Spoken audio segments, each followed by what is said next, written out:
Shalom a todos. El estudio de hoy es de la parashá semanal Kitexel. Corresponde del libro Deuteronomio 24 al 14, 25 al 19. En esta séptima liyá se nos prohíbe retener o retrasar el salario de un trabajador. El testimonio de los familiares es inadmisible en un tribunal de justicia. Se discuten varios obsequios obligatorios para los pobres. Se describe el procedimiento para el castigo corporal. Se introduce la mitzvah del matrimonio levirato, Yibún. Si un hombre casado y sin hijos muere, su hermano está obligado a casarse con la viuda. Si el hermano se niega a casarse con la viuda, él y ella pasan por una ceremonia que se llama Chalitzaj, que la libera para casarse con quien quiera. Tenemos instrucciones de mantener pesos y medidas precisos. La lectura termina con la mitzvah de recordar la mala acción de Amalek emboscando a los israelitas en su camino desde Egipto. En el 24:15 dice: y en su día le dará su jornal antes de la puesta del sol, porque es pobre y ha puesto su alma en él, para que él no clame contra ti a Hashem y llegue a ser pecado en ti. Es pecado emplear a una persona para un día no darle la paga antes de la caída del sol.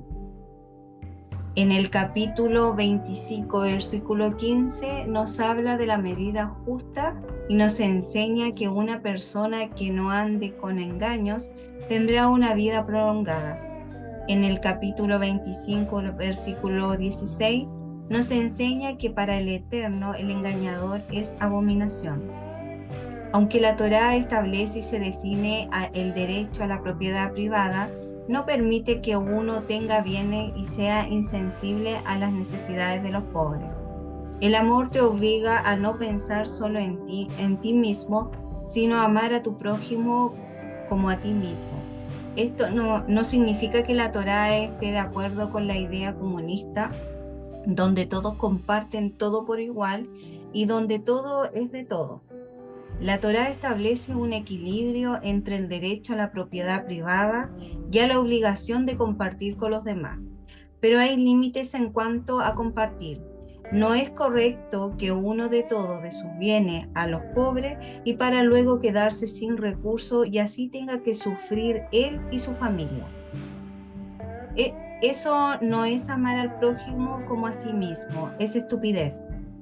Uno que tiene recursos tiene la obligación de ayudar a los necesitados, pero solo hasta el cierto límite. No es plan de que él también sea pobre, sino que pueda seguir prosperando para tener lo suficiente él y su familia y para poder compartir con todos los necesitados. La Torá enseña que el que no da el salario a un obrero en el tiempo pactado lo está oprimiendo y eso es pecado. En versículo 13 se habla de un acto de bondad al necesitado como justicia. En hebreo es sedaká.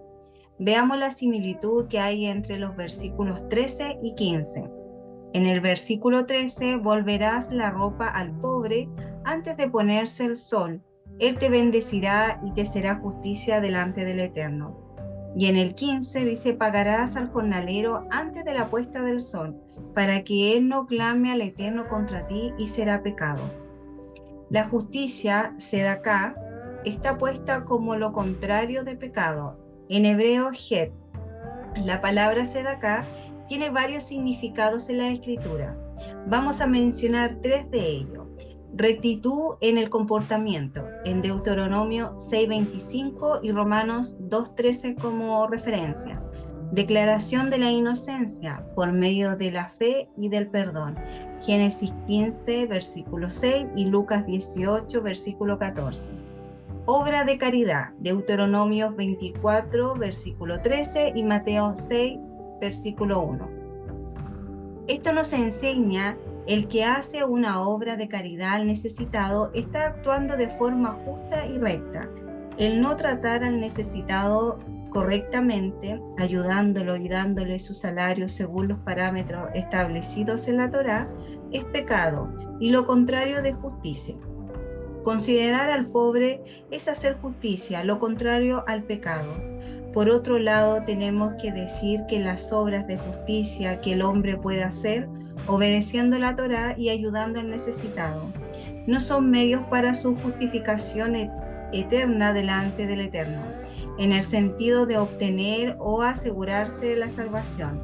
Por el contrario, la justificación del Eterno viene dado como un regalo al que se arrepiente de sus pecados y cree en su perdón. Chau a todos, buena semana para todos.